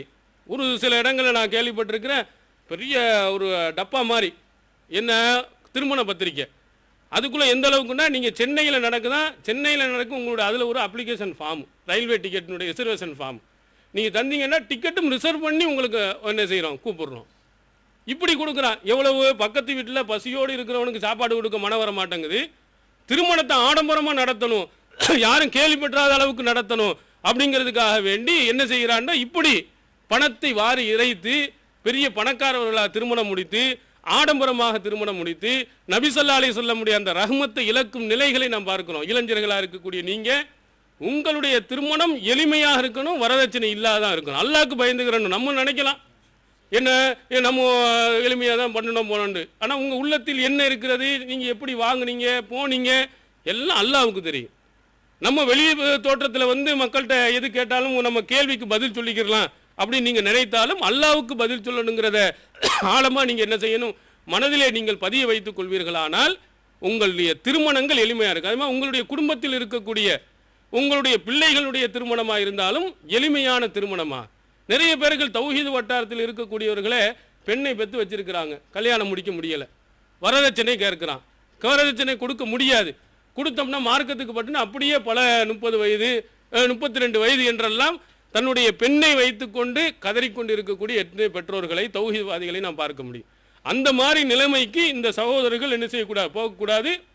வரதட்சணையும் இருக்கக்கூடாது, ஆடம்பரமும் இருக்கக்கூடாது, எளிமையாக இருக்கணும். மறைமுகமான எந்த வரதட்சணை வாங்குவதும் அதில் என்ன செய்யக்கூடாது, அடங்கக்கூடாது.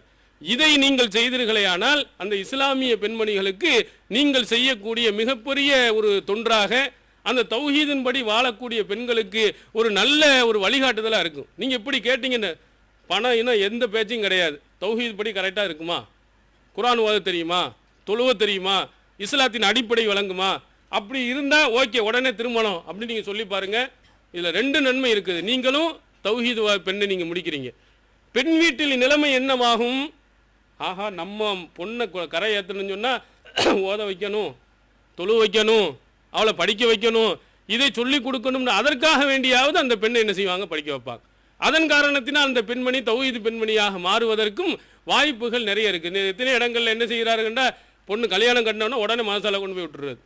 ஏன்னா இல்லை மாப்பிள்ளை வந்து இதெல்லாம் ஓத தெரியலைன்னா கல்யாணம் முடிக்க மாட்டேன்ட்டாரு அப்படிங்கிறதுக்காக வேண்டிய படிக்க வரக்கூடிய பெண்கள் நிறைய பேர்களை பார்க்கிறோம்.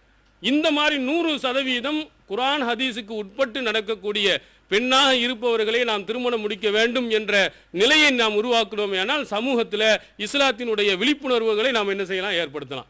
அதே மாதிரி அடுத்ததாக ரசூல் ஸல்லல்லாஹு அலைஹி வஸல்லம் காட்டி தந்த நிறைய வழிமுறைகள் நம்முடைய ஊர்களில் பயன்படுத்தப்படாமல் இருக்குது. இந்த வட்டி என்பதில் பார்த்தீங்கன்னா ரொம்ப அந்த கந்து வட்டியின் காரணத்தினால் தன்னுடைய மனைவியை வந்து அடுத்தவங்க கொடுக்குற ஒரு சூழ்நிலை வந்துச்சு. நீங்கள் பத்திரிகையில் படிச்சிருப்பீங்க. முஸ்லீம் பெண் தான் கந்து வட்டிக்கு கொடுத்து தன்னுடைய மனைவியை இழக்க வேண்டிய நிலைமை, பணத்தை கட்ட முடியலை, அதுக்காண்டி தன்னுடைய மனைவியை அடகு வைக்கலாம். அப்போ இந்த மாதிரி வட்டி என்ற கொடுமைக்கு எதிராக நீங்கள் பிரச்சார கூட்டங்கள் நீங்கள் போடணும். வட்டி வாங்குவ நிரந்தர நரகம் என்பதை நீங்கள் சுட்டி காட்டணும். ஒரு காலத்தில் வட்டி என்பது எவ்வளவு பயங்கரமாக இருந்துச்சுன்னு சொன்னால், நான் சின்ன பிள்ளைகளெல்லாம் ஒரு கதை சொல்லுவாங்க. ஒரு ஆள் வந்து நீ நேர்ச்சை பண்ணிட்டாரா, நான் வந்து என்னுடைய பிள்ளை நல்லா அனுப்பிச்சின்னு சொன்னால், அல்ல குழந்தை நல்லா பிறந்துச்சுன்னு சொன்னால் மலத்தை நான் சாப்பிட்றேன்ட்டு என்ன செஞ்சாலும் நியத் பண்ணிட்டாங்க. நேர்ச்சை பண்ண உடனே குழந்தையெல்லாம் நல்லா பிறந்து நல்லா இதாக இருக்குது. அது மலத்தை சாப்பிட்னோன்னா ஒரு மாதிரி அருவருப்பாக இருக்குது. எப்படி என்ன செய்யுது, அஜர்த்திட்ட போய் கேட்குறாங்க. அஜர்த்து தான் சில டெக்னிக்கெல்லாம் சொல்லி கொடுப்பாரா இல்லையா, எப்படி தந்திரங்கள் ஏதாவது இருக்கா, இதுக்கு ஏதாவது வழிவகைகள் இருக்குதா. அது அந்த இது ஜக்காத்து கூட சொல்லுவாங்களே, ஜக்காத்து கடமை ஆகிற மாதிரி வரும்போது டக்குன்னு பொண்டாட்டி கழிகிறணுமா. 1 வருஷம் தானே அவங்க கணக்கில் வச்சுருக்காங்க. 1 வருஷம் ஆகுன்னா 11 மாதம் ஆன உடனே சொத்து பூரா பொண்டாட்டிக்கு. அப்போ பொண்டாட்டியில் வந்துருச்சா, அது முடிஞ்சு என்ன ஒரு 11 மாதம் ஆனால் திரும்ப வீட்டுக்கார்ட்டு வந்துடுறது. இப்படியே சுற்றி விட்டுட்டே இருந்தோம்னா என்ன ஜக்காத்து கொடுக்காம நம்ம கடமையாகலை எப்படி நம்ம ஆகும், இப்படியே மாத்துறது. இந்த மாதிரி டெக்னிக்கல் ஏதாவது இருக்கா அப்படின்னு போன உடனே அஜரத் சொன்னார், ஒன்றும் பிரச்சனை இல்லை, எங்கே வட்டி வாங்குற யாராவது வீடு இருந்துச்சுன்னு சொன்னால் அந்த வீட்டினுடைய நிழலில் போய் ஒரு ரொட்டியை தின்று, அது மலம் சாப்பிட்ட மாதிரி சம்மந்தம் அப்படின்ட்டாரான். அப்போ இது நகைச்சுவாக சொன்னாலும் எவ்வளவு கடுமையாக ஒரு வட்டி வாங்கியவனுடைய வீட்டில் நிழலில் சாப்பிடுவது இவ்வளவு பயங்கரமானது என்று அறியப்பட்ட சமுதாயத்தில் இன்று பெண்கள் முதற்கொண்டு வட்டிக்கு விடுறாங்க. ஆண்கள்லாம் மீறி வீட்டில் இருக்கக்கூடிய பெண்கள், அடுத்தவர்களுக்கு உதவ வேண்டிய பெண்கள், அடுத்தவருக்கு ஈகை அளிக்க வேண்டிய பெண்கள் வட்டிக்கு விடக்கூடிய ஒரு மோசமான சூழ்நிலை உருவாச்சு. இதுக்கு நம்ம என்ன விழிப்புணர்வு ஏற்படுத்தி இருக்கிறோம்? அந்த மக்களிடத்தில் எந்த மாதிரி விழிப்புணர்வு நம்ம கொடுத்துருக்கிறோம்? சரி, அந்த மாதிரி கடன்பட்டு இருக்கக்கூடியவர்களுக்கு உதவி செய்வதற்கு என்ன திட்டங்களை நம்ம வைத்திருக்கிறோம்? ஒன்றுமே நம்ம இல்லை. அப்போ பணக்காரர்களாக இருக்கக்கூடிய, செல்வந்தர்களாக இருக்கக்கூடிய இளைஞர்கள் போகும்போது ஒரு பைத்துல் மாலை நீங்கள் ஏற்படுத்துங்க. பைத்து ஜகாத் என்பதை நீங்கள் என்ன செய்யுங்க, ஏற்படுத்துங்க. இப்போ பைத்துல் மால் என்பது எல்லாருமே மொத்தமாக பணம் போட்டு ஏழைகளுக்கு வட்டி இல்லாத கடன் கொடுப்பது. அதே மாதிரி ஜக்காத்து, பணக்காரங்க எவ்வளோ பேர் இருக்கிறாங்க, அவங்கள்ட்ட எல்லாம் ஜக்காத்தை கரெக்டாக வசூல் பண்ணி, ஏழை எத்தனை பேர் இருக்கிறான், கடன்பட்டவன் எத்தனை பேர் இருக்கிறான், வீடு இல்லாதவன் எத்தனை பேர் இருக்கிறான், இவங்களுக்கெல்லாம் கொடுப்பதற்கு என்ன வழிவகைகள் இருக்குது, அந்த மாதிரி ஒரு திட்டங்களை நீங்கள் என்ன செய்யலாம், கொண்டு வரலாம். என்ன சாப்பிட்டோம், போனோம், தூங்கணும், குடும்பத்தை பார்த்தோன்னு இருக்கக்கூடாது. மறுமைக்காக வேண்டி இந்த இஸ்லாத்துக்காக நம்ம என்ன செஞ்சோம், நம்மளால் முடிந்த அளவுக்கு என்ன முயற்சிகளை செய்தோம்னு நம்ம எண்ணி பார்த்தோமே. ஆனால் நம்ம ஊர்களில் எவ்வளவு கஷ்டப்பட்ட குடும்பங்கள் இருக்கிறாங்க, பணக்காரர்கள் எவ்வளவு இருக்கிறாங்க. இந்த ஜமாத்தின் மூலமாக, நம்ம அமைப்பின் மூலமாக ஒரு ஃபண்டை நம்ம என்ன செய்வோம், போடுவோம். எல்லாரும் ஆளுக்கு ஒரு 10,000 போடு, 1 லட்சம் வச்சுக்கிடுவோம். கடன், சின்ன சின்ன கடன்கள் 1000 ரூபா, எத்தனை இடங்களில் வட்டிக்கு போய் அந்த ராஜஸ்தான்லேருந்து வர்றான் பாருங்க, வரும்போது ஒரு சின்ன ஒரு பெட்டிக்கடை தான் வச்சிடறான். வச்சு பார்த்தோன்னா பெரிய பில்டிங் கட்டிடலாம். நமக்கு எவ்வளவுதான் கஷ்டங்கள், எவ்வளவுதான் சிரமங்கள் வந்தாலும் அவனுக்கு கஷ்டம் வர்றதே கிடையாது. ஏன் வர்றதில்லை? ஒரு அண்டாவை கொண்டு அடகு வைக்கிறான். அந்த அண்டா ஒரு 500 ரூபா இருந்தால் 100 ரூபா கொடுக்குறான். அடுத்த நாள் இதான் இவன் தான் 100 ரூபா கூட இல்லாதவன் எப்படி திருப்பி கட்டுவான்? அது 110, 120 அப்படின்னு போய் கடைசியில் மூழ்கி போய் அண்டாவும் குண்டாவுமா தான் அவன் அடகு கடையில் பூரா இருக்குது. மொத்தமாக எவனு 100 ரூபாய்க்கு கொடுத்துட்டு 400 ரூபா கொள்ளலாமல் அடிக்கிறான். இப்படி 100 ரூபாய் 200 ரூபாய்க்கெல்லாம் வட்டிக்கு வாங்கி தான் வீட்டில் இருந்த எல்லா பணத்தையும் இழந்த எத்தனை பெற்றோர்கள் இருக்கிறாங்க, எத்தனை தாய்மார்கள் இருக்கிறாங்க. அவங்களுக்காக வேண்டி கொடுப்பதற்கு நம்ம இதே போன்று பைத்துல் மால், பைத்து ஜகாத் என்பதை போன்று நீங்கள் ஏற்படுத்தி அந்த பணக்காரர்கள் எல்லாம் தொடர்பு கொண்டு அதை முறைப்படி ரசூல் ஸல்லல்லாஹு அலைஹி வஸல்லம் யார் யாருக்கு கொடுக்க சொன்னாங்களோ அதே மாதிரி நீங்கள் கொடுத்து வருவீர்களே. ஆனால் வட்டி என்ற அந்த மாபெரும் கொடுமையிலிருந்து அந்த மக்களை என்ன செய்யலாம், விழிப்புணர்வு ஏற்படுத்தலாம். ஒரு காலத்தில் ஒன்றுமே இல்லை. இந்த சதகுத்துல் ஃபித்ர் இருக்க, ஃபித்ரான்னு சொல்கிறோமே, நீங்கள் ஒரு 10-15 வருஷத்துக்கு முன்னாடி போய் பாருங்கள். அதில் ஃபித்ராண்டா யாருக்கும் ஒன்றுமே தெரியாது. ஒரு வயசான ஆளுக்கு என்ன அரிசியில் கொண்டு வந்து இமாம்கிட்ட கொடுத்துட்டு அப்படியே போயிடுவாங்க. ஃபித்ராண்டா என்னன்னு தெரியுமா? ரசூல் ஸல்லல்லாஹு அலைஹி வஸல்லம் சொல்லித்தந்த அந்த ஃபித்ரா முறையே தெரியாது. நம்முடைய ஜமாத்து வந்த பிறகுதான் இன்று இன்னும் சொல்லப்போனால் நம்ம தமிழ்நாடு தௌஹீத் ஜமாத்தினுடைய முக்கியமான பணியின் காரணத்தினால்தான் இவ்வளவு அதிகமாக வந்திருக்கு. இப்போ எத்தனையோ நேற்று பிறந்தவர்கள் இன்னைக்கு வந்தவர்கள்லாம் வசூல் பண்ணுற நிலைமைக்கு வந்தது காரணம் என்ன? நம்ம தான் அதை உணர்த்தி இருக்கிறோம். ஏழைகளுக்கு உணவாக அமைய வேண்டும் என்று ரசூல் ஸல்லல்லாஹு அலைஹி வஸல்லம் சொன்னாங்க. நம்ம வைத்திருக்கக்கூடிய இந்த நோன்பில் ஏற்பட்டிருக்கக்கூடிய தவறுகளுக்கு பரிகாரமாக அமையும்னு சொல்லியிருக்கிறாங்க. கண்டிப்பாக எல்லாரும் என்ன வசதி படைத்தவர்கள் ஒவ்வொருவரும் அதை கொடுக்க வேண்டும் என்று சொன்னால லட்சக்கணக்கான ரூபாய்கள் இப்போ போகுது தமிழகத்தில். நீங்கள் இந்த அரபுலகத்தில் இருந்து லட்சக்கணக்கான ரூபாய்கள் போய் ஒரு வீட்டில் கூட அன்னைக்கு பசி என்று இல்லாத சூழ்நிலை. சில இடங்கள்ல என்னென்னா கடைசி உங்களுடைய பணங்கள் தாமதமாக வருது. வரும்போது என்ன ஃபோனை போட்டு இந்த உங்களுக்கு ஒரு 10,000 இங்கே ஒரு 10,000னா அவங்கள திணறாங்க. என்ன கொடுக்குற, முன்னாடி ஆர்டர் கொடுக்கணுமே.